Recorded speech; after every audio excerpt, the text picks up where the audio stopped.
esteemed group of consultants, practitioners in downtown revitalization in our city.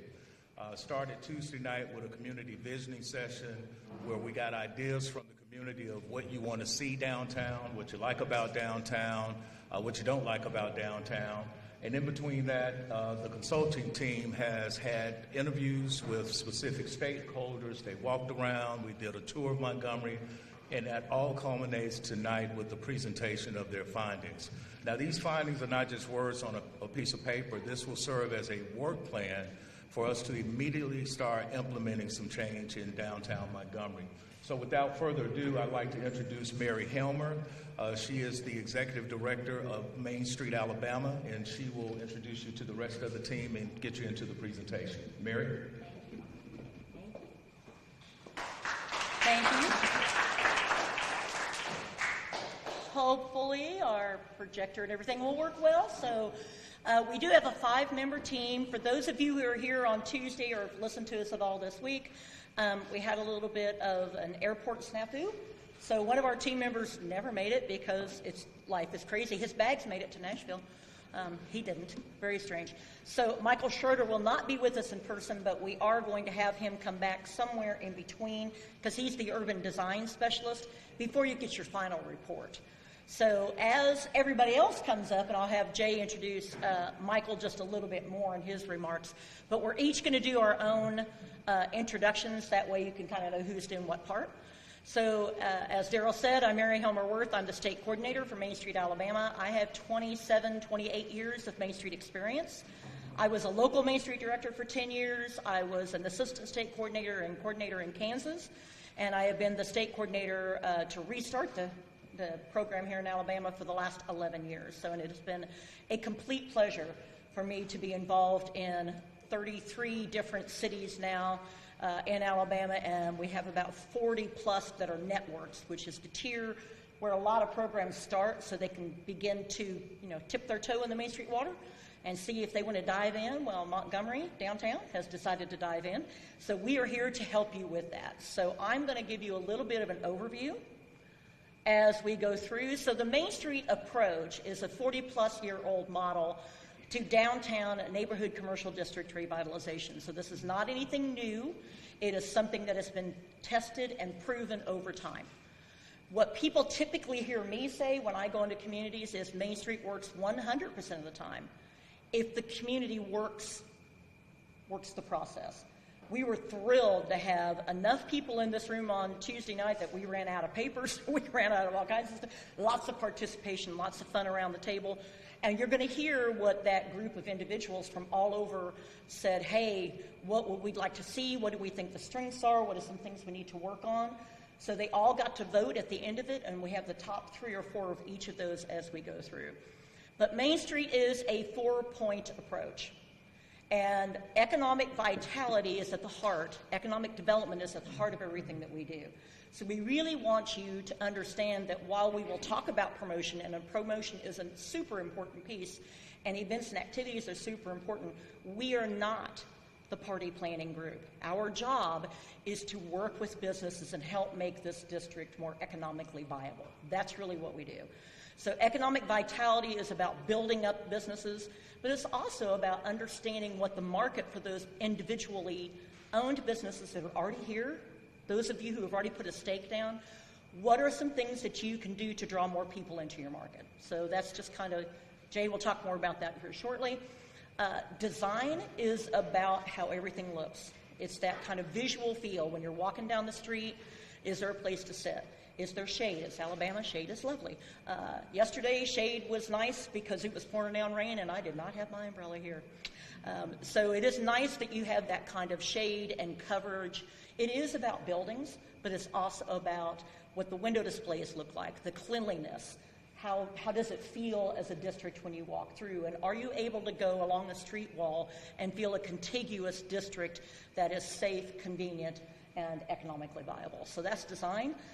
Promotion is about introducing, or in some cases, reintroducing the district to people who may have already who've been living here for a long time. While we do understand the amount of tourists that come to Montgomery, that is not your only piece. What we want your downtown to be is lovely for the tourists, but also lovely for the folks that live here. So it is important to understand that what your tourists want, your locals need. So we really need to be thinking about that when we think about promotion. So while it is about events, it's also about ringing that cash register and helping to make those independent businesses in the district make more money. And then the last of the 4 points is organization. Now, organization is that foundational piece. It's about how do we reach partners? How do we pull more people into the process? How do we have volunteers? How do people know about what we're doing? How do we have money for the things that we want to do? If you do not lay that good foundation to begin with, you're going to struggle with these other 3 points. So each of us are going to take a point, and then Deshay is going to bring it home at the end on collaboration, which really does tie back to the organization piece. So I'm going to ask you, I was asked to do this at the end, but I'm going to do it at the beginning first. There is a sign-up sheet outside. They need people who are invested and wanting to be engaged. Now, that doesn't mean you have to come to every committee meeting, even though I know we're wildly entertaining. But you may want to just come for an event or an activity and help with that event or activity, or share ideas. So there's lots of different ways to get involved, so please sign up, keep involved and knowing what's happening. So the thing we need to understand about a downtown is it is the place in a community that should be a reflection of community pride. It should be, I always liken it back to your living room, or, and the way that I grew up, and I think most of y'all grew up in the South, the kitchen.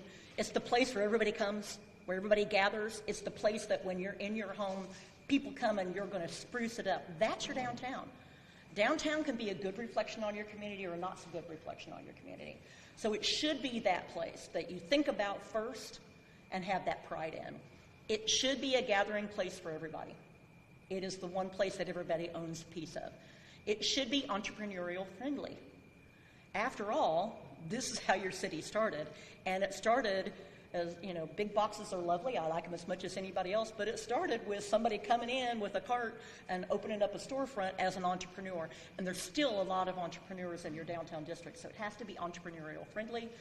And your independent businesses should be welcomed and help support the community within that district. And it gives you that sense of place. I think the biggest thing for me, if you drive down any interstate and you see all the stuff, the signs for what's coming up next, and you know, the big thing now is Buc-ee's. Buc-ee's is cool. I like it as much as anybody else. You know, McDonald's, whatever you're going to. But if you don't know exactly where you're at by a landmark, you haven't arrived yet. You arrive in Montgomery when you come into this downtown district, because there's no other collection of buildings. There's no other collection of history and culture that you have here. No one else can be Montgomery, Alabama. That's the sense of place that we really need to expound on. And it is the center of your culture and your heritage. So it's very important. It's a very important place to everybody. I know when I go to my small town where I was raised in Kansas of about 4,000 people, the highway's nice, the Pizza Hut's nice. You know, it's only 4,000, so that's basically where we went, or we, you know, drove around the square and came back. But what tugs at the heartstrings is the square. It's where my parents took us in to get shoes, and I have 11 brothers and sisters, so I'm sure it was equal terror and delight when they brought us school shopping, dragging all those kids in and dragging us back out. But we did everything in our downtown district. That's what tugs at my heartstrings. That's still what I think of as home. And if you're in Montgomery, you're thinking of downtown as the place that's part and special of your organization, of your community.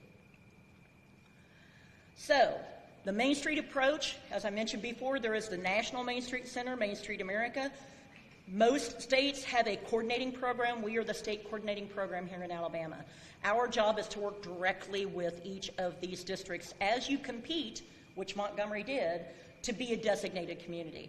So every once in a while, I have to say, y'all wanted this, we're here, and our job is to continue to be that source of resources, inspiration, and every once in a while, a little pushing to make sure that we get things accomplished. And then, of course, your local Main Street organization, I think they're still working on exactly what the name is going to be. For tonight, we're going to call it Main Street Montgomery or Montgomery Main Street, depending on who's talking at the time. So there you go.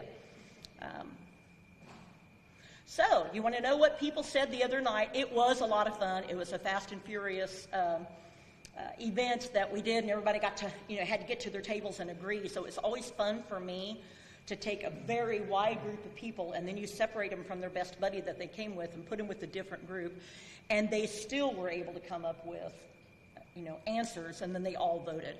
What I loved, and I don't think I have seen this, and I've been doing this a while, as people came in, they started doing their homework. I've never seen that. I'm looking at these two because they've done a lot of these with me. It's like they sat down and started filling out the paperwork right away, and I'm going, okay, we're serious, which is fabulous because it gave us more time to have a little bit of fun toward the end. But afterwards, they all got to vote on the ones that were most important to them. So what they saw as downtown Montgomery's top strengths and assets were the creative community. We are a creative community here. The arts, the music, the culture, the heritage. That was the number one answer. Historical opportunities, the history, and everything that is here that can't be anybody else but Montgomery is really important. And then the riverfront. Most communities were built around a river or a railroad. You have both. So the riverfront is very important. I come from Kansas. There's not a lot of water there. There is some. So a riverfront, I see much more riverfronts here in Alabama. And it is absolutely wonderful that you have that asset right in your downtown district. Now, what they saw, some of your challenges were a lack of retail and groceries. And we're going to talk a little bit about what's called a food desert, and Deshae will talk a little bit more about what that actually is, but access to good food is a problem here. Lack of entertainment, and that's entertainment for families, entertainment for all. We arrived Monday evening. We went to dinner Tuesday evening when Jay had arrived, and we were being kind of at 8:15, like we're shutting down for the night. I'm going, wow, that was a bit of a surprise to me. So having those hours a little bit later, businesses that aren't open after 5 p.m. Now, as Jay goes through his piece, he'll explain to you that this really is a daytime economy currently because of all the offices that are here. So how can we make this a nighttime economy as well? And then the number of vacancies. I don't see anybody in the audience saying this isn't pretty true. But what they wanted to see in 5 years, what they expect to see in the district as you all work through things, are what can you buy and what can you do? So that's kind of those two things. What can you buy? They want a grocery store or an affordable grocery store, something that everybody can be able to get some good fresh food at. So we'll work on that. More family-friendly entertainment, very important. And then a food truck park. And I think I like the idea of a food truck because if they're popular enough, they're going to go into a brick and mortar. And that's what you really need is that more permanent restaurant or having restaurants that work with the food truck and go to different parts of the city. So I thought that was a cool idea. What are you going to do? They really want a children's museum, and they're wanting something along the lines of what you may see in a Philadelphia Market, Birmingham's McWane Center, something that's interactive, something that the kids can touch and play and interact and be a part of. I think it was a cool idea. I loved, there was one table in particular that said Ferris wheel, and everybody in the room lit up. Not sure where you're going to put the Ferris wheel, but I'm in. I'm in when you get the Ferris wheel here. There's plenty of spaces to put one. And it got really good marks too. They want to expand the Riverwalk. And because you have a riverfront, I was a little surprised when we actually started kind of looking at the Riverwalk. It's not very big. So expanding that and getting more access to it is a good idea. A Dave & Buster's type business, some sort of family-oriented games and interactive type stuff that they would like to see that with a family-friendly arcade and a restaurant. So that's what they're looking to have in downtown. That's their aspirational goals in the next 5 years.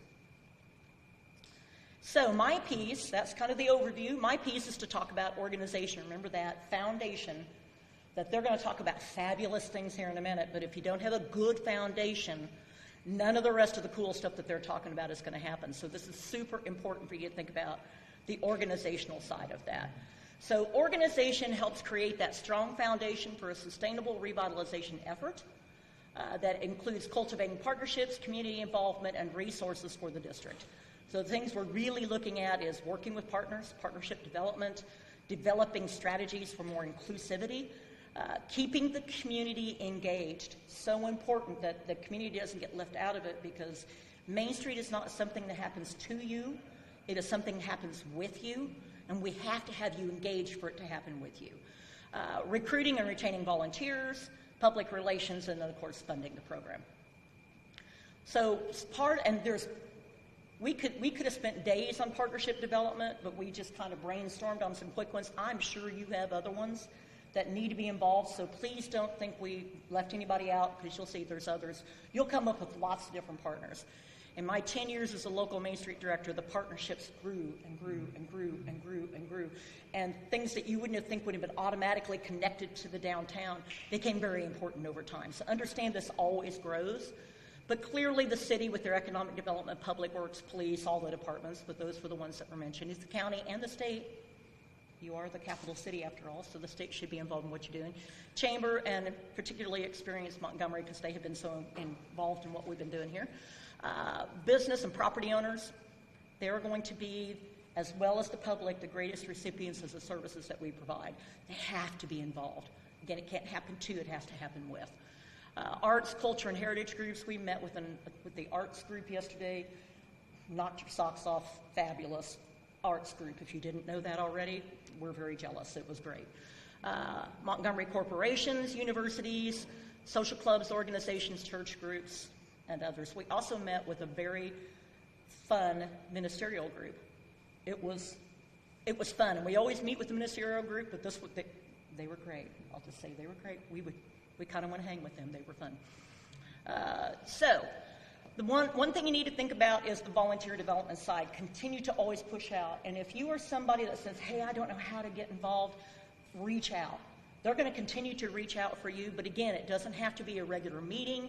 It can be all kinds of different things. A couple of examples that you see here are in Enterprise, they have a Young Main Street board program that they do. So they do all kinds of art programs and fun stuff, and they are their actual own committee underneath the Main Street program, so there can be some youth involvement. So think broadly when you're thinking about how you can get people engaged.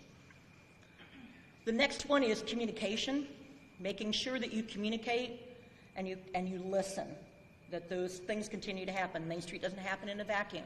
Make sure you stay on top of that. And there's lots of different things here, but the biggest thing is, as my mother said, again, I'm one of 12, if you would listen twice as much as you talk, you would get a whole lot more done in your life. I think she just wanted us all to shut up, but it really did make sense, and it's something that I've kind of carried with me my whole life. Sometimes you just need to really let somebody have their time and get past kind of what may not be happy right at that time to get to what you can do to help. So really listen. There's lots of other things you can do. Really engage with other Main Street Alabama designated cities, super important. And always engage with Main Street Alabama staff. That's our job. The next one is a public relations plan. One of the things we need to do is get some sort of social media presence up right away. Doesn't have to be fancy, but there has to be a way to communicate. And you need to figure out what application that's going to be. In some of our communities, it may not be Facebook. It may be WhatsApp. So you have to figure out what the communication method is. It's not the same for everybody, but you need to have several different methodologies of communicating with people and getting the word out about what's happening with Main Street. And then for the Main Street Montgomery staff and board, you've got a big job ahead of you. The biggest thing is to always remember that you have to be good communicators. You have to be good listeners. And the biggest thing is for you to build trust and mutual respect. Now again, understand, we have been here for 3 days. There's going to be a whole report that comes out of this in about 8 weeks. So we're going to do the tip of the iceberg. I know mine sounds like it's not a lot of fun, but organization is cool, and you should want to be involved in the organization committee because they're the ones that are going to continue the outreach as we move forward. So I'm going to turn it over to Tricia. Well, great. I'm Tricia Black. I'm the Assistant State Coordinator with Main Street Alabama. Before coming on board with Main Street Alabama 8.5 years ago, I was a local director in Athens. And the one thing that I truly understand is the challenges you have starting a program, because I was there when that happened. And that's why the organization point is so important, because this doesn't happen. This is not something initiative that's just driven by the city or just driven by a small group of, exclusive people. It's meant to be inclusive. So as we go through the different points, if something you're, drawn, like you probably really want to be on the promotion committee, make sure you go back on your side sign-up sheet, and if you'll put down which committee, that way they can re-engage with you and get you involved, okay? So, Mary already told you the role of promotion. One of the things is that this committee really needs to do is really leverage your assets. And I know I've been here probably 6 or 7 times since June, and I always see something I haven't seen before. I've learned something new or have a different experience. Like now I know I can get a Connect a hot dog at the Biscuits game, all right? And DeRose Cafe is the bomb, okay? So anyway, you want to tap into all of those things that makes your district special. Now, normally when I do this presentation, I go through all the areas of promotion, but what I wanted to do instead was tie back promotion to the Downtown Action Plan. If you have not looked at the Downtown Action Plan, it's very well done. It is easy to read, and there's 25 action plan items. Now, they went ahead in there and they identified different partners, so we don't have to sit back and just wait for the city to implement these. And what I wanted to show was how the Main Street program could help with this, and it be like things that can be implemented quickly, and it's that low-hanging fruit.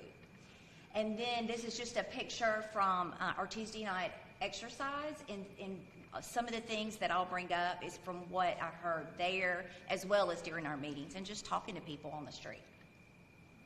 Now, first of all, on the first action item, it says create a better and safer visitor experience with lighting.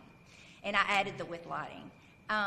So when you are a visitor and you're walking through the district, you have those dark pockets. But you also don't always know when the businesses, you have those kind of some smaller businesses or businesses that are underground. By just having some string lights. Now, we'll have to examine, how they can be installed, but just to have those pops of light, and people, as they move around the district at night, they're going to feel safer because they're going to see ahead. Hey, a block ahead, I see some more lights. There must be another business that's open. And this is also going to help your businesses. When I was talking to Janet at DeRoy's, she said, I'm not open at night because I don't really feel safe, right? Because I've got, homeless they're outside my door, and it's really dark. So this is a way to do that.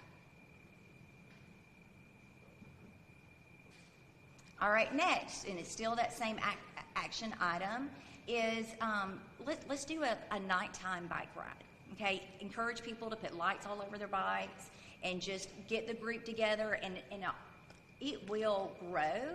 And particularly if you encourage people to put the lights on it, and then people will come just to watch it, right? Because it's going to be fun to watch. This is in Jasper, and so they do this there, and it's called Slow Spokes. And I just put this icon here. If you go to YouTube, you can type in Slow Spokes, and you can see somebody videoed while they were doing a ride. All right, next, so we're still talking about, we're talking now about telling the city's full story, and there's so many opportunities to do that. And I know we have attractions and that museums that people can go to, but let's think about doing some storyboards. And for example, this is in Scottsboro, where they have a historic photo of a building, and you're facing the building, so you're seeing it as it looks today and as it looked back in the day. And then there's that brief history. But there's so many cool things about these buildings, and I would like to see something like that. And talk about the Elite. I almost said Elite Cafe. I love the idea that Hank Williams performed there. A lady that sang there is still living, and she's 94 years old. I mean, that is just some good stuff. And that's the kind of stuff that your visitors and your tourists are going to want to learn. Now next, even think about all the iconic moments that have happened in your downtown. When we were in the gift shop Tuesday, right across from the Ben Moore Hotel, we were talking about the hotel, and as I was walking out, Valerie said, "You see that picture? Do you see that hotel right behind it?" And I thought, wow, that needs to be outside of that building. I mean, how many people would want to recreate that or stand in the steps, right, that Martin Luther King Jr. stood? All right, next, I think you can tell the story through art. And I have a picture that I probably spent a little too much time trying to find. It was a great example I wanted to show. But I put out kind of a call out to some of our colleagues. It's a Downtown Happy Hour on Facebook. And I said, hey, give me some examples. And they were giving me back examples quickly.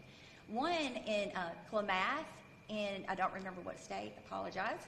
But they honored the women. And they did it with these smaller kind of paneled art pieces, but they weren't like the realistic art, right? It could be abstract pieces, but it was in, dedication to those women. And then they had their stories, and there's photos of the women with the pieces. It's wonderful. But you could take something like that and then get it printed on banners, and that would be, so lovely to have those pops and original art pieces hanging throughout the district. And this is just an example. It's not really my favorite, but you can see how this is a wood cutout. It's painted. It could be a historical figure that's just around the district. All right, next, we want people to utilize the amenities that they have. I haven't seen anyone ride a bicycle. I maybe have seen 2 on a scooter. So maybe someone would consider going 4 blocks if they knew and they could get there in 3 minutes by scooter, 6 minutes by bike, or 15 minutes by walking. So this could be printed on corrugated board, zip tied on street lights, posts. It's meant to be temporary. So they could be taken down. The QR code is meant for you to be able to go in, read a little bit more about the attraction, and then possibly see the hours that they're open, so you can make sure you're not getting there and they're already closed. But this is a concept that's taken from Walk Your Way, and this has happened several cities across the country. Very successful project. All right, next, another way you can get people moving through your district and looking at that public art. This is something that they did in downtown Huntsville. They had this on their website. They encourage you to get a cup, move out around the entertainment district, and they just noted on the map where all the public art is. That is not hard to do. I mean, that's something that in a week y'all could have online. And then in June, actually I think it was July, earlier this month, they actually brought people together and did a curated walk with a group of people. All right, next, the action item, it actually said ramp up temporary events and programs, but I added in or revamp. So Fridays After 5 was an event that our Main Street program started in 2012. It started off as a small art stroll, probably about hundreds of people. Well, now the current Main Street program, they have an entertainment district, and they've totally revamped this event.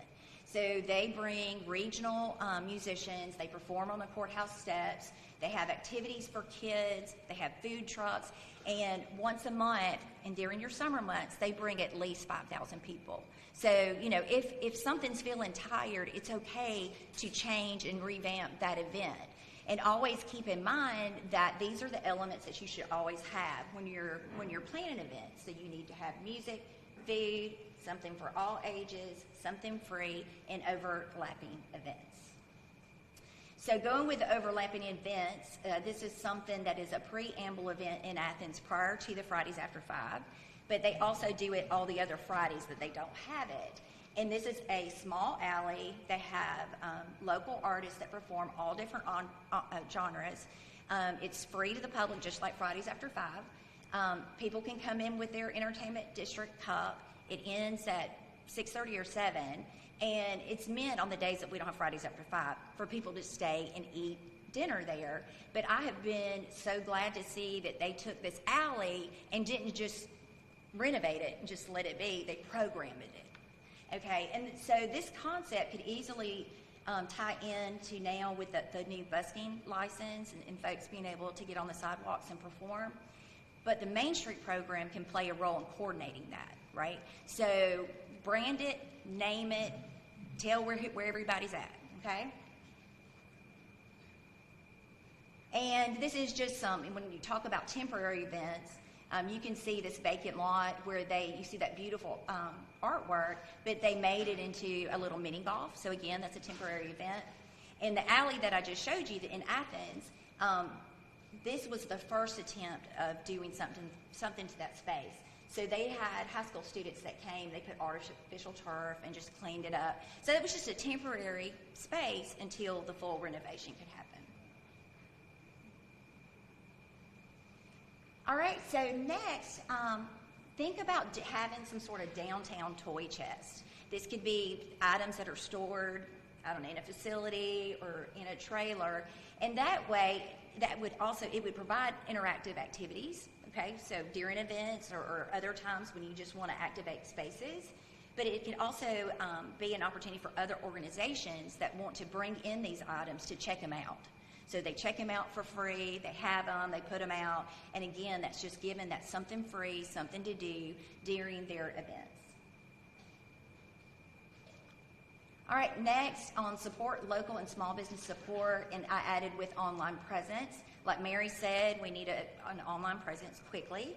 And Facebook, first, is going to be the quickest thing for you to do. The good thing about Facebook is we have several of our communities that have, you see the Heflin Main Street Merchants, it's a closed group. And it shouldn't be your only means of communication, but it's another channel to be able to let your merchants know, hey, they're going to close this street for an event, okay? There's a special event permit, pulled for this day. It's a good way to keep them updated on what's going on. And here's Dylan and Trevor. Love talking to them. Fun guys.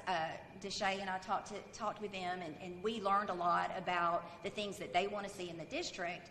But having that online presence is a great way for Main Street to tell their story, right? So we're trying to put faces to the businesses, because I guarantee you're not going to find one face at McDonald's, right, that's going to be consistent. But you're going to see Dylan and Trevor, or one or the other, probably every day you come to get coffee. And some of the ways that we've seen our programs do that, it says we said yes to a Main Street address, and this is in Fort Payne, and they didn't just do that for new businesses, but when new businesses opened, right, they had them in the frame. They would talk kind of more human interest. This is the reason why they opened up in the district.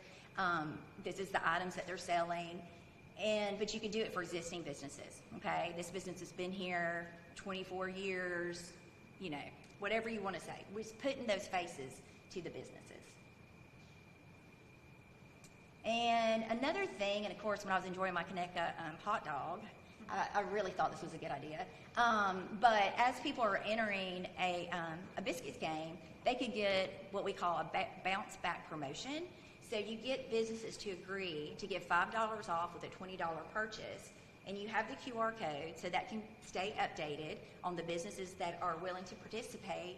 And that's a way to get somebody into a downtown business that might have just been coming to the game and leaving.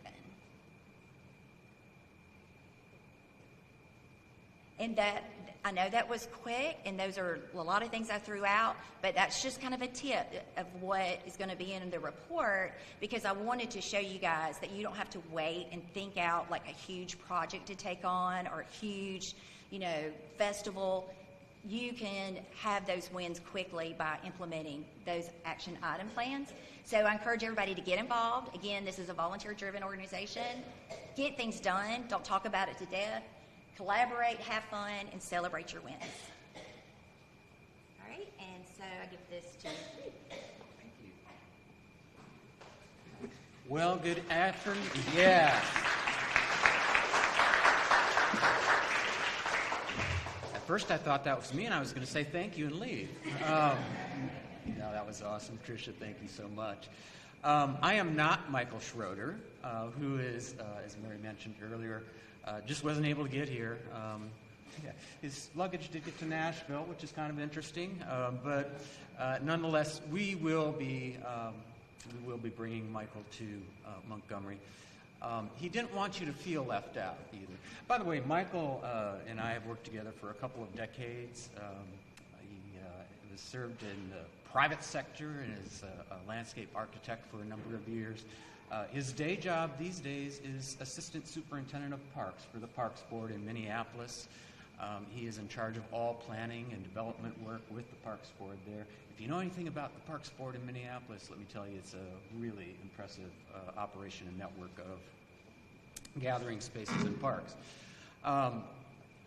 when he has fun, he comes on the road with us, and we were really disappointed, and I know that perhaps some of you were as well. But he didn't want to leave you with nothing. So while when we come back and as part of the full report, yes, Michael will be looking at things like how can we make better connections to the riverfront and the surrounding area? What might be some opportunity sites for infill development? What might be some redevelopment potential? What might we do in terms of amenities and some of those fun, whimsical kinds of things to enliven the environment? And so, as a teaser of sorts, Michael did send just that, teasers. The other thing that Michael wanted to make sure that you all heard, and you've already heard this once from Mary, you'll hear it probably a couple more times before we finish up tonight. Kudos to you on putting together a fantastic action plan. There are 25 items in all, as Tricia mentioned. The work that we'll be doing both in terms of design and economic vitality, which is where we're going to be going next, is really designed to build on this. And yeah, there may be some additional items that we'd like to suggest or propose as part of that plan. But this is a solid plan, and I really, really love the way that it's broken down in easily understandable, implementable steps. Now, to that end, I've teased this up a couple of times. Michael was listening in on a number of our conversations and interviews that we had throughout the week and really inspired by some of what he heard. And so these are just ideas. And in some cases, they may not even be appropriate for downtown Montgomery, quite frankly. And Michael likes to remind that, yeah, there is a lot that we can do. We've learned how to do this remote kind of work, right, through a pandemic. But Michael will be the first to tell you that there's nothing like being on the ground, and especially when it comes to design. He just is not comfortable making any kinds of suggestions, certainly not any recommendations, without having spent real time on the ground and real time with folks like you to better understand what opportunities look like. But he just wanted to tee some things up. He refers to this as temporary streetscape kind of treatments that can begin to bring some additional fun and whimsy to the streetscape as temporary installations. And you see some additional here, building on some of the ideas that Tricia has already shared with you as well. And thinking about lighting. He was he's really excited that you identified the creative community as being one of those primary strong assets for the downtown, and began thinking about how that might be reflected not just during the daytime hours, but certainly at night as well, and what that could be. I'm not even sure. I'm not the design guy. You knew that already. Catenary lighting? Is that how we say that? Okay, we'll go with that. But looking at different styles of lighting, and as Tricia mentioned earlier, to really enhance that idea of a lively district that expands into the evening hours and also enhances that idea, that sense of safety in the district. And let's see, unusual seating. Yes, some of those are unusual to say the least. But again, just some ideas that he wanted to share here. So with that, I am not Michael Schroeder anymore. I guess I get to introduce myself. My name is Jay Schlenzog. I am with Downtown Professionals Network. We are based in Franklin, Tennessee. Been in the Main Street world for about 35 years. I've worked at the local level as executive director with 3 different Main Street organizations across the country. Also served as a Chamber of Commerce director as well. But for the last 25 years, I'm blessed. I get to go on the road and spend time with folks like you who want to make a real difference in your community and in downtown Montgomery. And there is nothing that inspires me more than many of you, as a matter of fact, that came throughout the course of our sessions. And I want to just make sure that I thank all of you that took time out of your busy schedules to come and share your ideas, and moreover, to share your energy. And I'm thinking especially about Tuesday evening when, as Mary mentioned, we had 60-some people pack this room. And it wasn't just the number of people that showed up. It was the fact that they were engaged, and they brought the juice. They brought the juice. It was a high-energy, calm environment. So thank you for that. Let's talk economic vitality. I guess let's start here. We need to talk about what it is, because that term may seem a little bit odd. Mary earlier mentioned that Main Street is all about economic development, and it absolutely is. As a matter of fact, I brought numbers to prove it. But as we think about economic development within this existing environment, we need to be thinking about change in a way that respects the history of this place, the stories, the people that have made this place what it is, and how that's evolved over time. It's not as simple as economic development in the industrial world, right, which oftentimes means clearing off a peanut field or a cotton field or cornfield or whatever and putting up one of those wonderful aluminum structures, right? No, there's this wonderful environment, and you just drip with history here, and you are the epicenter of the civil rights movement. That's just a short list of things to be celebrated here and to be considered as we think about change and what that looks like moving forward. We also have this existing economy. And oftentimes what happens when we start talking about economic development or economic vitality in the Main Street world, we might have some who want to jump right to recruitment. Ooh, what's that brand new shiny thing that we're going to bring in? And let me just say loud and clear, yes, we can talk about recruitment, but job one, priority one, has to be working with those existing businesses, our existing property owners that have already made the investment in downtown Montgomery. Let's work with them. Let's do what we can to help them grow, to perhaps tap into new opportunities that are being discovered in the market, and even expanding perhaps the footprint of some of those businesses. That has to happen within this existing economy, and it can be a wonderful thing, and let's face it, when you're talking about working with people, it can also be a little bit more challenging, especially when you're talking about a lot of people. But that's what Main Street brings to the table, is this idea that, hey, this is our downtown, and we can work together to make positive change happen. I mentioned earlier that I have numbers to prove that Main Street is absolutely economic development.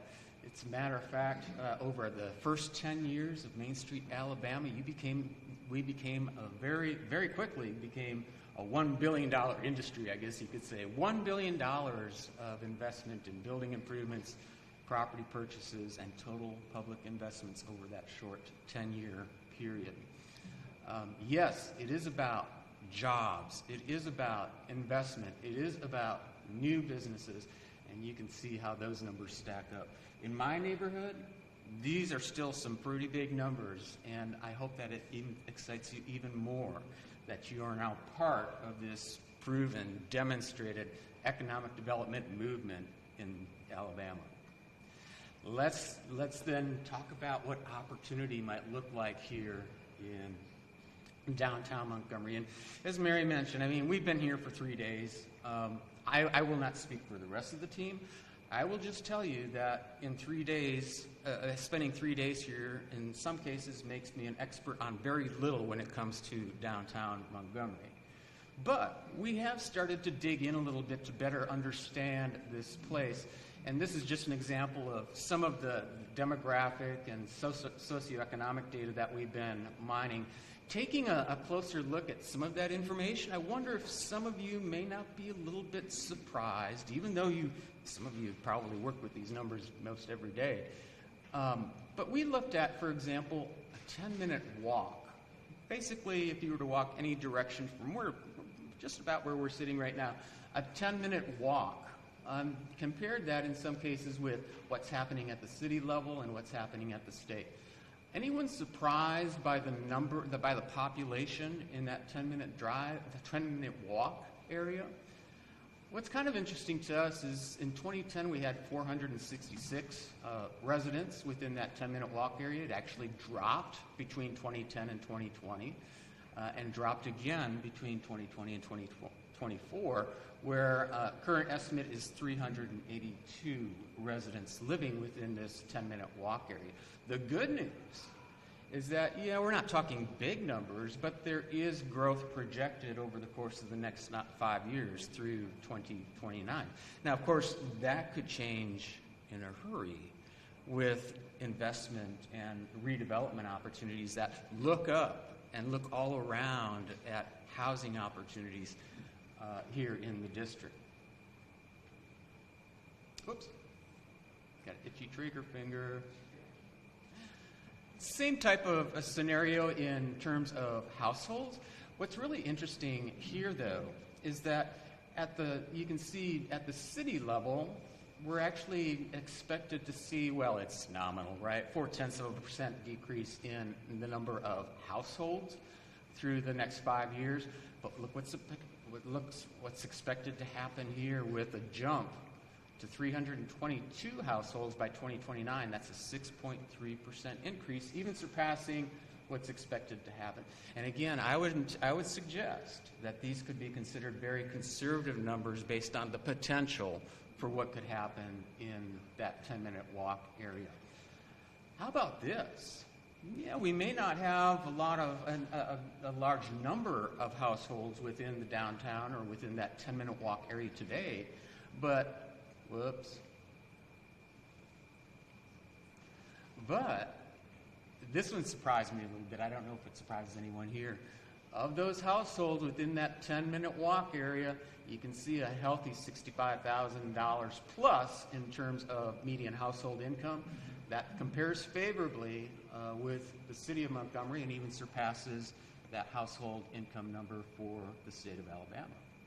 I see actually a few eyebrows going, really? Yeah. Housing units, though.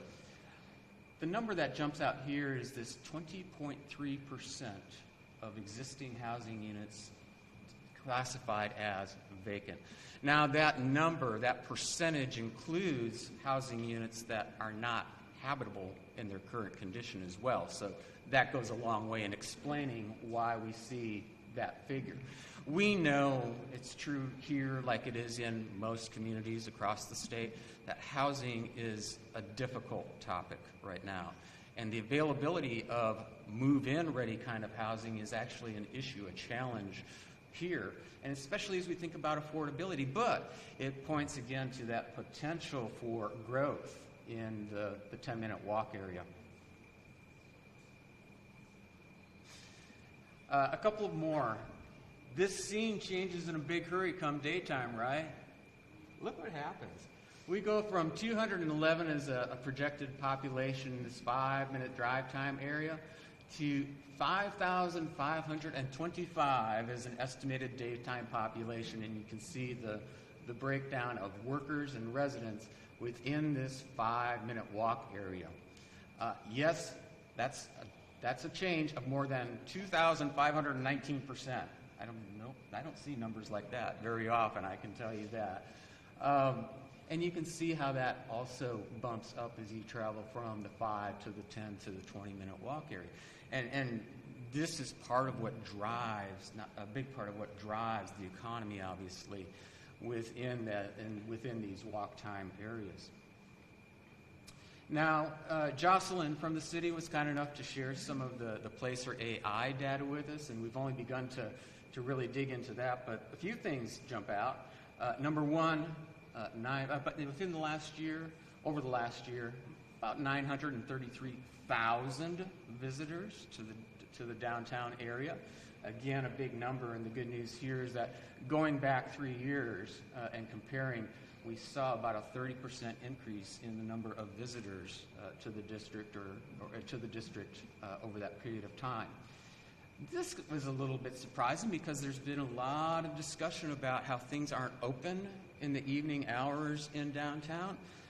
So I'm wondering, what are people doing down here from 6 to 9 p.m., which appears to be that peak period for visitor traffic within the downtown district? And which day? Saturday. Saturday is tops. And this information can become very valuable as you are working with potential businesses and your existing businesses as well, and perhaps even rethinking hours. If I'm a retailer, maybe the idea of opening at 11 a.m. and staying open till 7 becomes more appealing as opposed to being open that 9 to 5 period, and tapping into some of that traffic that obviously is being generated within the district. And then finally, in terms of a demographic profile, well, whoops, sorry. It's the first time I've ever used a clicker. My wife usually takes it away at home, so median household income, $51,000. That compares favorably with the $55,000 median household income number across the state. Now, this is just dipping our toe into some of the numbers, but I can tell you for us, it's really helpful to better understand, in some cases, why things are the way they are, and in other cases, what the possibilities could look like for downtown. It can also provide a good precursor to what might be some more detailed local information, oftentimes mined through surveys that go right to the experts, and that would be you. And oftentimes we use those surveys to begin to profile what might be more specific types of businesses and other uses that would be demanded by the market and driven by the market here for downtown.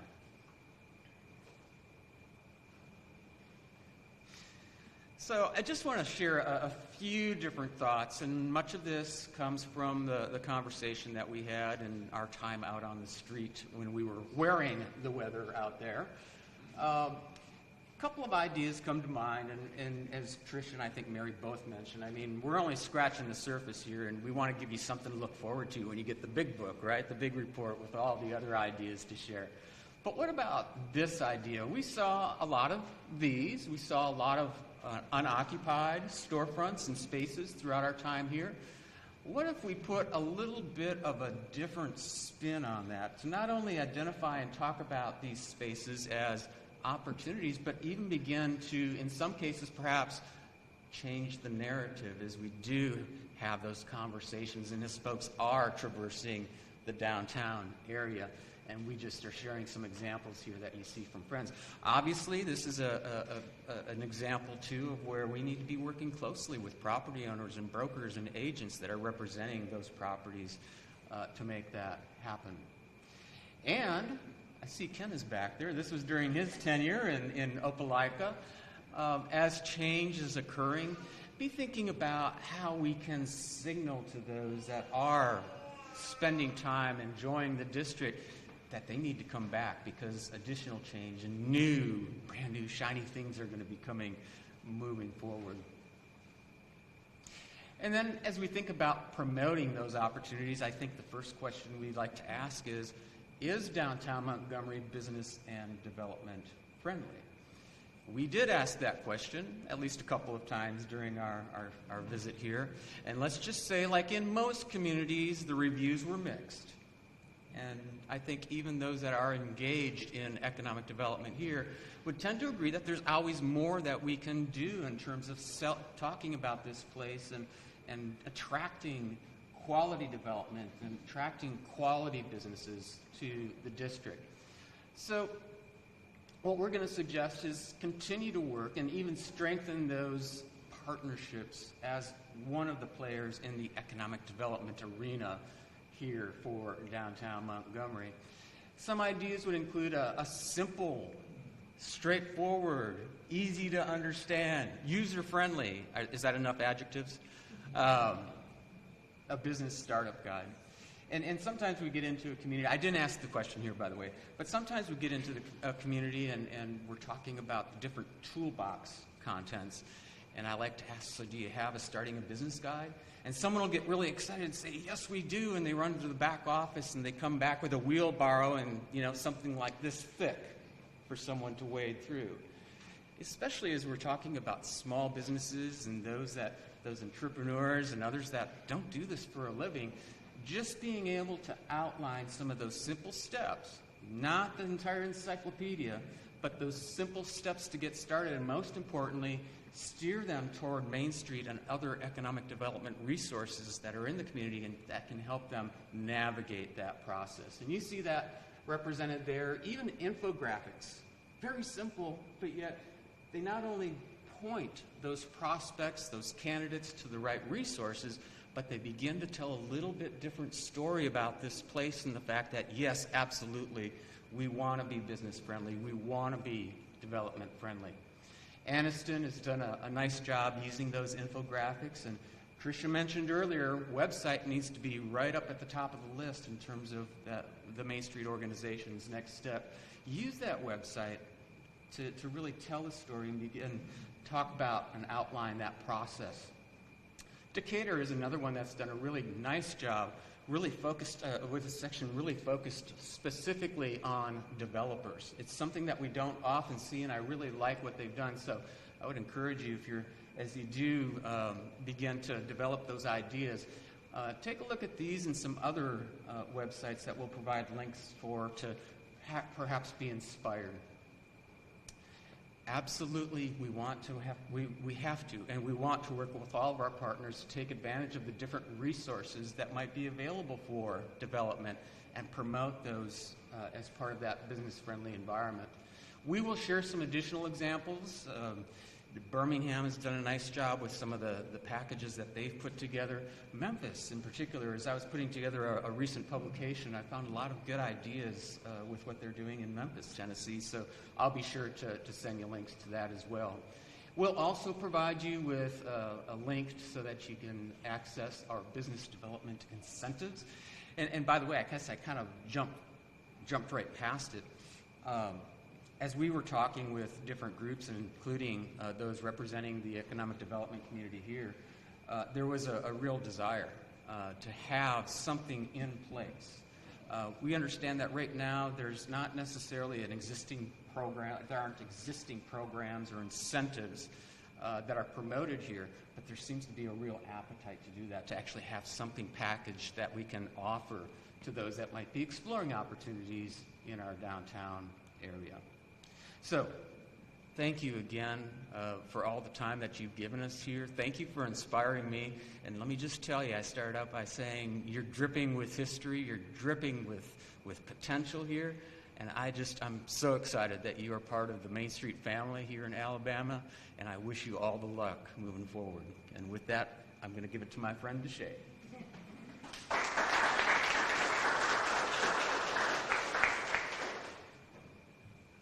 Good afternoon or good evening, everyone.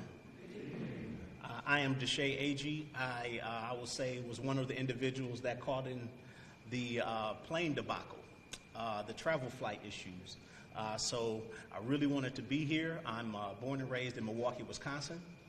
I drove here. Because I felt it was really important to come here and share a little bit of my experience, a little bit of my background. This is my first time being a part of a resource team. I am the vice president of a real estate development company and owner's representative company in Milwaukee, Wisconsin. We build apartment buildings, we build museums, we build office buildings for ourselves, our own company, as well as for others. And so prior to that, this experience I have right now as the vice president of a MEM group, I ran a business improvement district. I know there's a thought to build and bring a business improvement district. While also running that business improvement district for 5.5 years, I ran a Main Street. I applied for the Main Street designation in Wisconsin in 2016. And we received that designation as a Main Street, and we were able to work with our state. I served on the Main Street America Board of Directors. Also, prior to that, I spent 8.5 years working in city government, managing business improvement districts, where I had the fortunate pleasure of managing 15 business improvement districts, as well as tax increment districts. I know we're supposed to share a little bit about ourselves. I think the most important thing, though, was I drove here.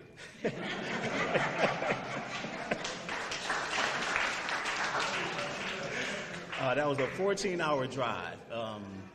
The work I did at the Business Improvement District was to what I call build the best King Drive in the nation after Dr. Martin Luther King. We have a street in Milwaukee that's about 3 miles long. That's our Dr. King Drive. And my focus and my thought was, when I was building my master's thesis, was to look at streets, avenues, roads named after Dr. King in Cincinnati, Chicago, D.C., Atlanta, Milwaukee, St. Louis, and try to determine what was happening on those streets that from a public transportation perspective, whether that's a streetcar or whether that's a trolley or whether that is the city government working with the organizations that are doing the work, or whether that is developers, seeing who's doing what where to develop a toolkit that could be implemented on any King Drive. I had a lot of fun with that. Over the last 20 years, we've now had about $1 billion in economic investment in our King Drive. So much so that the prior years, there was a sort of uncertainty about renaming part of our King Drive from Old World 3rd Street to Dr. Martin Luther King Drive. Before I left that role, we were able to do that because people saw not only the importance of developing streets that have Dr. King name and really making them have meaning, but also it's what he stood for. So I wanted to come here to Montgomery because I thought this is a place that my career started with building King Drive and be able to help with the downtown. That started with collaborations. My time in city government, my time at the Business Improvement District, and now serving as the Vice President of the MEM Group. So we want to talk about your downtown. We want to talk about the existing assets that can make your downtown a success, Montgomery downtown. First, everyone's here today for a reason. There's a shared desire for a downtown that's vibrant. This city has a national significance, not just to Montgomery, but this is nationwide, this is worldwide, and you have tourists that come here for a particular reason. There's meaning when they get here. Me coming off the road, 14-hour drive, I was so excited to get to my hotel, not just to sleep, but I knew that I would have an opportunity to work with you all, share some thoughts, learn a little bit, and over the last couple of days, I've gotten a chance to do so. Your downtown plan, and it has been stated, is an excellent starting point. I've seen plans managing business improvement districts, developing comprehensive plans for the city of Milwaukee.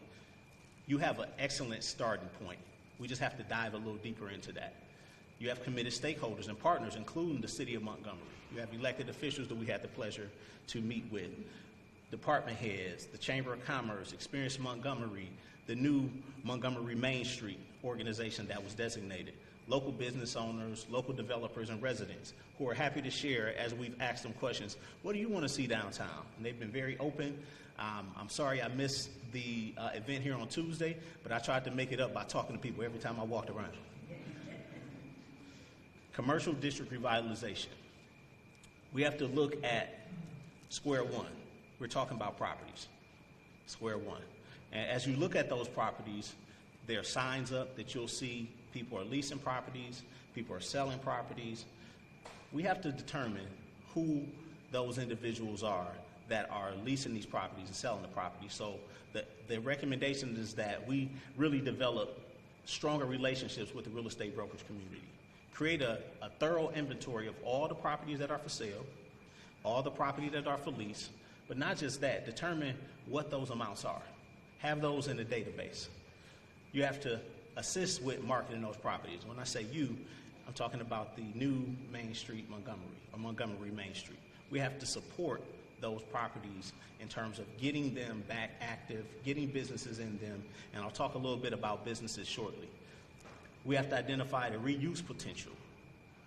It's a lot of potential here, tons of potential. As I drove around, as I talked with individuals, there's a lot of potential when people want different uses here. You've heard grocery stores, you've heard the Children's Museum and STEM and retail. These are things that people have identified as things that are missing in the area, green space, among other things. And we have to really prioritize some of those opportunities. My understanding is 25 top priorities, and from the interviews, we heard there were 3 that have been acted on. We got 22 more to go. But we don't have to look at those as they all have to be accomplished at one time. But we have to have a game plan and a strategy to address them one at a time. Some of those revitalization strategies that we would encourage and recommend you all take a look at and develop if they don't exist currently.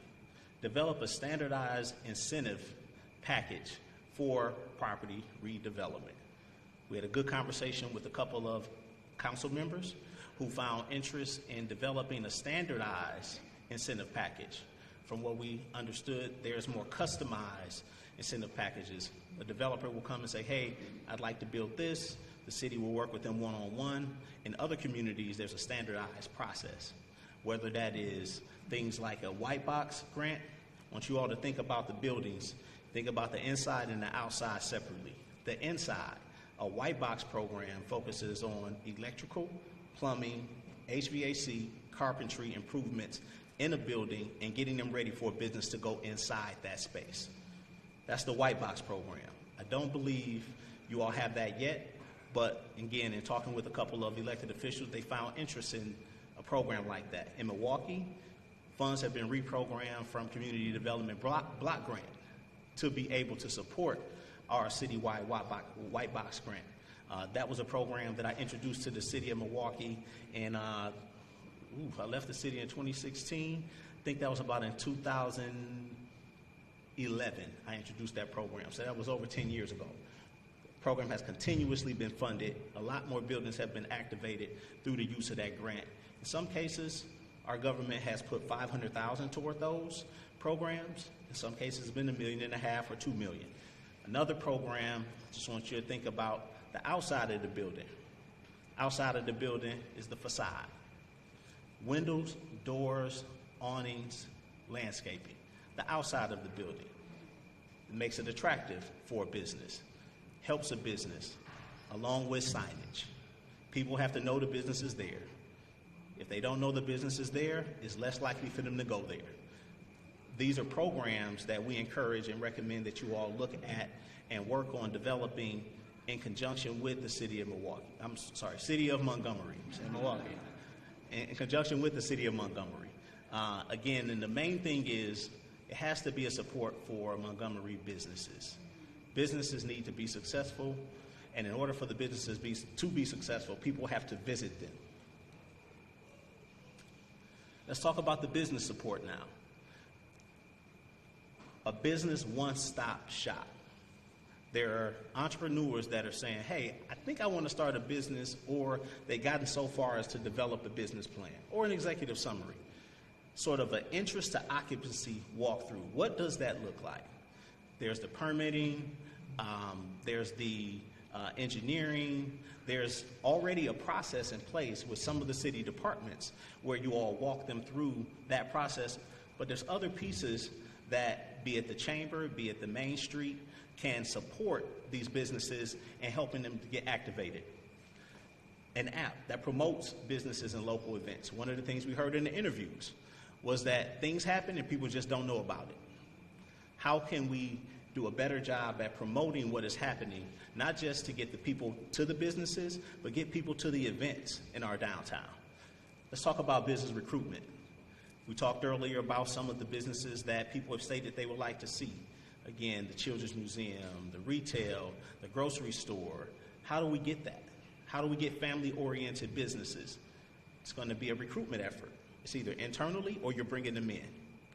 One way is to support the businesses that are here or the individuals that are here who would like to start some of these businesses.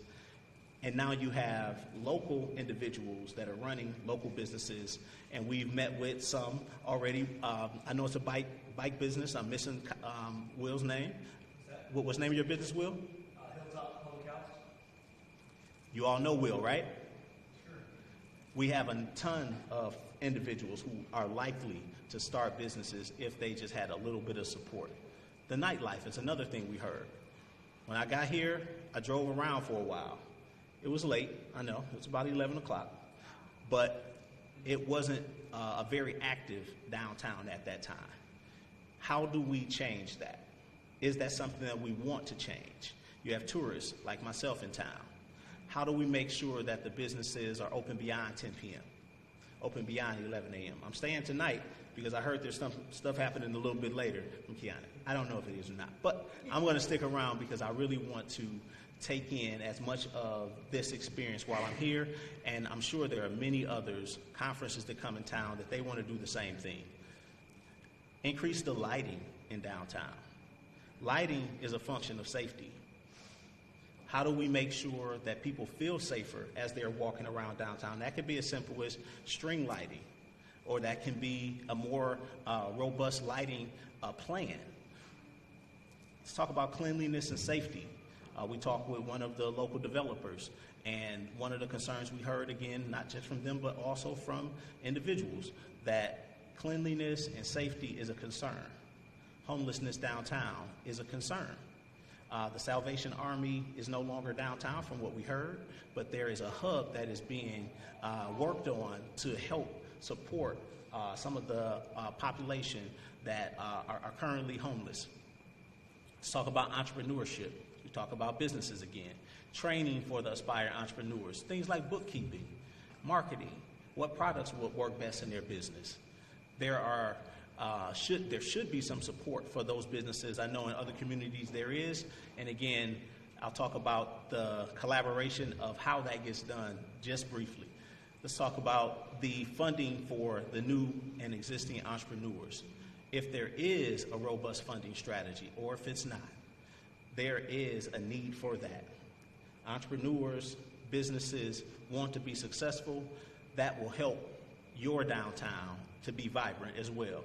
August 14th, Alabama Main Street will announce a new platform, and it will also be a part of the final report. But August 14th, keep your ears open. That will be spoken about. I want to speak about real estate development just very briefly. It's a lot of properties that are unoccupied, for sale, for lease, or vacant land. In Milwaukee, we have a program called the Association of Commercial Real Estate. That program was designed for individuals of color to be exposed to commercial real estate and the process. I'm the second graduate of that program. In 2004, I graduated from what's called the ACRE program. It introduced me to how development works, from a funding, land development, pro forma development, you name it, soup to nuts, the whole process of what development takes. One recommendation is that Montgomery looks at developing or helping its local community of individuals of color, African American, Hispanic American, or just developers or anyone who's interested to learn the process of development. It's important because you never know who's going to give you that idea to take that vacant land or that building to actual use that people will support going forward. That's a recommendation that I would highly encourage. In Milwaukee, even the company I'm with right now, we're building a 93-unit apartment building that encompasses a new library. It's a $38 million project. And I'm from the ACRE program. Many, many years later, and the owner of the company that I work with, Michael Mim, was the valedictorian of his class in ACRE. And there's so many other ACRE graduates that are developing apartment buildings. We just developed an office building, 50,000 foot. We're developing an art museum that will focus on art of the African diaspora. Also, we're estimating that's going to be a $55 million project. Right here in Montgomery, there are individuals that may want to develop a building, small or large. It may start small, but their vision could get bigger with your support. Increasing the downtown population. We heard 382 people are living downtown in a 5-minute walk. In order to get a grocery store, anybody want to see a grocery store downtown? Anybody want to see more retail downtown? Those retailers, those grocers, are at places like the International Council of Shopping Centers that I used to go to, and that exists every year. They're there. They're waiting for communities to come to them with the metrics that they're looking for. It's going to be an income-based, population-based criteria that they're looking at in order to locate in communities. We have to figure out ways to increase the density in Montgomery. That will be through developers. That could be developers that are already developing, or it could be emerging developers. But getting more population downtown is going to be key to the success of Montgomery's downtown. Not only are we looking at getting more units, but let's have a mix of units, right? affordability mixes. Some that, are maybe a little lower income, but some that are a little higher income. In Milwaukee, we have what's called low-income housing tax credits that are issued by the state agency called WHEDA, Wisconsin Housing Economic Development Authority. And that helps support filling the gap of costs to build apartment buildings throughout Milwaukee. There may be something like that here in Alabama, and in our final report, we'll make sure that we provide some of those details of what resources are available. Jay spoke to some of those earlier, and we'll add more to that. But to get more people, get more units, you have the ability now to recruit more business. Your downtown can be more vibrant because you have more people living downtown. There's a chicken and egg scenario here. So there's a combination of efforts through, again, the city of Montgomery, through developers, through chambers, through different lenders that are out there that would like to see this downtown be as vibrant as you all in this room are here and believing it can be, and your downtown plan says it can be. It just has to be a team effort, and that's where the collaboration comes in. Getting more people downtown puts more eyes on the street by default. You get more people walking around, you have more eyes on the street. That is going to change crime because you have more people. People who want to commit crimes are likely not going to do it when you have more people around. That's why we included the language here called CPTED, crime prevention through environmental design. Crime prevention through environmental design is a function of 4 pillars, and we'll include more, but 4 pillars includes lighting, again, more eyes on the street, landscaping, fencing, surveillance, a combination of things that can help people feel more safe in your downtown when they visit.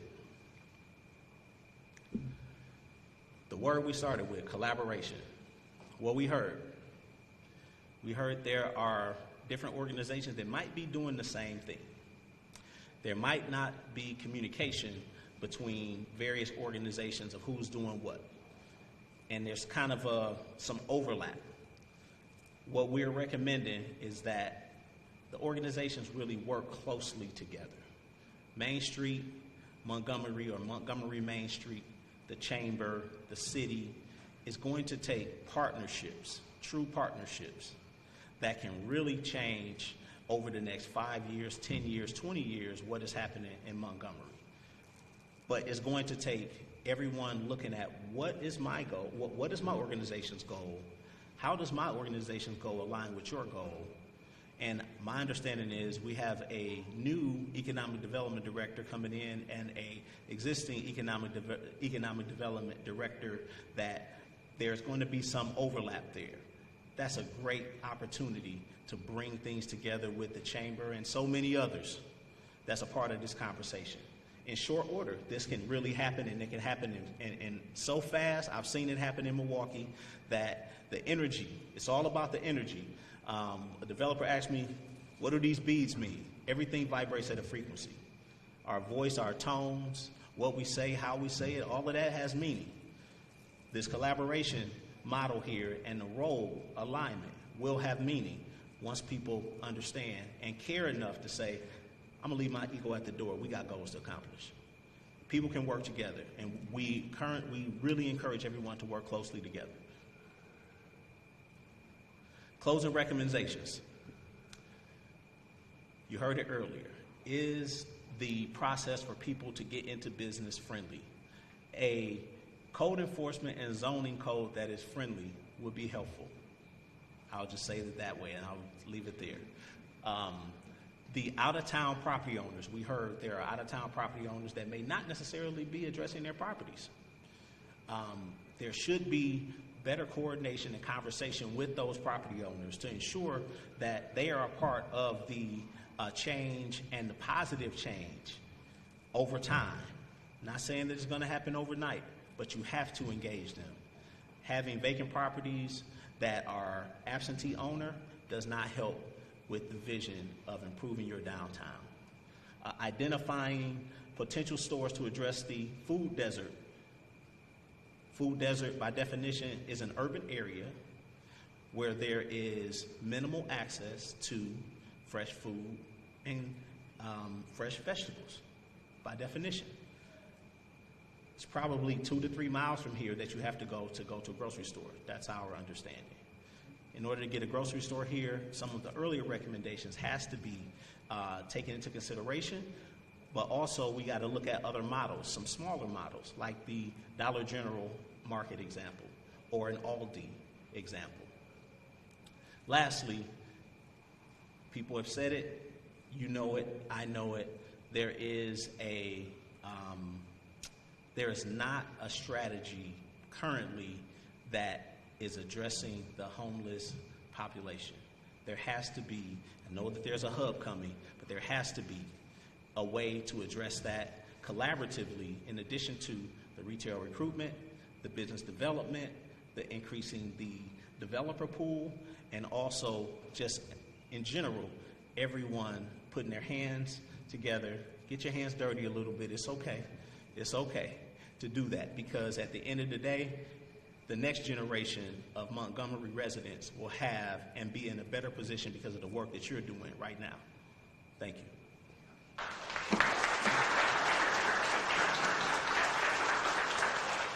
All right, so let's talk a little bit about next steps, and then hopefully we'll be able to stand for 2 or 3 questions, probably not a lot. We're almost at the end of our time. But this isn't the last time you're going to see us. Now, Trish and I will continue to be your constant, but your next step's kind of coming up. Clearly, we're going to be back sometime, hopefully in August, with Michael to make a trip to Montgomery and not be stuck in airport purgatory, and be able to come here and really get that design piece pulled together so that when we give you a strategic plan, which is what we're going to do with the information that we've pulled together, that'll guide you through your first 3 to 5 years of your program. I want to reiterate, Main Street is not a 3 to 5 year program. Our job is to help you manage the changes in the district over time. Because as you become successful, different things will pop up, and you're going to have to learn how to manage those things. Where I was a local Main Street director is now in their 30th year of being a Main Street program, and they are thriving because they're dealing with the things as they come along. You need that management, somebody whose job it is to eat, sleep, drink, nightmare, work, what happens in that district, somebody who cares and their heart is in it every day. So we'll be doing that once your committees are in place. Right now we're looking at the strategic plan being delivered October 1. We'll be back between then to work with Michael. It'll be delivered around October 1. There'll be 4-point training. So if you're interested in anything that we talked about, committee-wise on design, promotion, economic vitality, or organization, please, again, sign up. There's a sign-up sheet in the back. Kiana, I said it twice, so I get 2 bonuses there. Please sign up for it, because that's when we'll be coming back and actually doing training on what it means to be on that committee and giving you some very specific things those committees can do. We offer a lot of assistance in design. We have just finished up a code and zoning guidelines book that is available to everybody. It's actually on our website, really talking about how do we make this easier. We have design guidelines. We have landscape design guidelines that are Alabama-oriented. We have all that stuff already available to you. We do an annual assessment of the program. Continue to come in. Again, our job is to be here probably monthly. You're going to see the Main Street Alabama group in your district working on different things and helping the local Main Street program get started. Next year 2, we'll be back with Jay to do a market study of the district. And it's important when you look at a market study that you understand what it means to those independent businesses in the district. He mentioned the International Shopping Center Convention. It's great to look at those things. If you're going to put together incentives, those incentives have to be available to everybody. So if you're going to roll out the red carpet for Starbucks, you should roll out the red carpet for Prevail. So that is always my pledge. If you're looking to bring businesses from the outside and you're going to offer incentives, by golly, those of you who have already invested your time and love and energy in your community, you should get those same considerations. So there's my step speech for the day. So we'll be doing a market study, and then in year 3, we come in and we help you brand the district as well as the organization. Now, a lot of people want that kind of fun branding stuff first, but frankly, we don't know what you're going to be in 3 years. And you don't either, but it's going to be different. And we want to brand aspirationally who you're going to be, but also where you're going to go in those next couple of years. So there we go. That I know it's fast. Again, please understand, we've only been here for 3 days, some of us for less, because they were driving for 14 hours to get here. This is just the tip of the iceberg. Your strategic plan will have much more depth to it. So I'm going to ask the team to come back up here. We'll take a couple of questions. You can ask any one of the four of us. Michael's not here, so you can't ask him anything. But if you have questions for us, now's the time to ask a couple. Or if we made it clear as it can possibly be, then we're good to go. Any questions? Unbelievable. Yay. Oh, yes. So if we wanted to open, get involved in opening a business, you all have resources that we will be able to go to first before we can, I like the other four steps that you had. So that'll be available, but that'll be available on either the website or? That'll be available through the local Main Street Montgomery program, and we will help them build that. So you're always going to have that local group, but yes. And the lovely thing about Main Street is once you're a part of the family, you're in, baby. You're in. So we have a thing called R&D, rip off and duplicate. So it's been done somewhere else. There's cool stuff happening in Milwaukee. There's absolutely no reason for y'all to recreate it. If they've already got it pulled together and we can figure out how to package that for Montgomery, it saves time, expense, energy, and you can get rolling right away. So yes, we're going to try to get that stuff in play for you as quick as possible. Good question. What we're going to announce August 14th. Yes, and what we're announcing August 14th will be very helpful as well. Main Street Alabama is doing an entrepreneurial platform for training, but also money. So August 14th, money. So be looking for that announcement August 14th, and the platform will be open August 14th. So as soon as we announce it, you'll be able to get into it and start rolling. And that is for designated Main Street programs and businesses that are opening up within that district, if that makes sense. Yes, got one back here.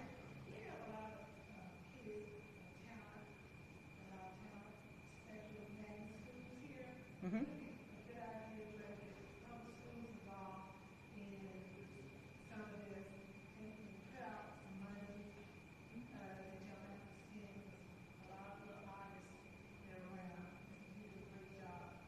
Do you want to? Well, I yeah. Go ahead. I was just going to say that the Athens program last year, they were approached by the local hospital. The hospital wanted to sponsor like a talent show. It was wildly successful, and the hospital was the one that put up the prize money. But it went through a series of months or weeks, because they would dwindle it down over time. But it brought a lot of people, including those young people, that were currently students, to participate. Yeah, and something else we're seeing in a couple of our communities is a youth entrepreneur program that's very much geared toward anywhere from middle school to high school to really help them be entrepreneurs and give them some resources and, again, a little bit of funding. In some of our programs, we have placed what we call the small box shop. It's a shipping container that's been outfitted as, like you were talking about, a vanilla white box kind of thing. You go in and you make it yours, but it's got electric. It's got everything you need to get started. And in Monroeville, they're actually using that for their youth entrepreneur program. So once you go through the process and you open up your business, you have 150 square feet of pretty much free space to get things going. So it's pretty great. So I think we could look along those lines too. And also with the busking, right? That would be another opportunity, maybe Main Street program. Yep. Could have like a youth involvement piece with that too. From the busking, yeah. Anybody else? All right, Daryl, do you have any last words? Thank you so much. Guys, give it up for the Main Street Resource Team.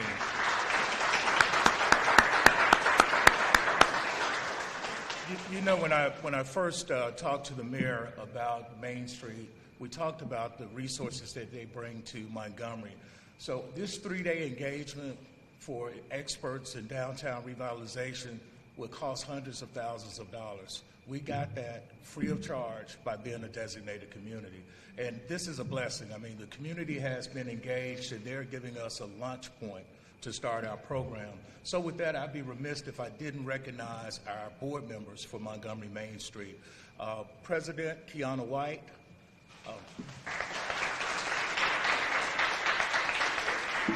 Vice President Collier Neely, Will O'Connor, Treasurer, Secretary. We have Mike Murphy, General Manager of the Biscuits. Any other board members? But we're going to be the team on the streets that's going to implement some of these recommendations that they gave. And also I want to recognize Ron Simmons as he's looking to his left. Ron is with Experience Montgomery. When we talk about that collaboration, the chamber, the city, another introduction, our new Director of Economic Development for the city, Frank Robinson. This is day, 2 for you?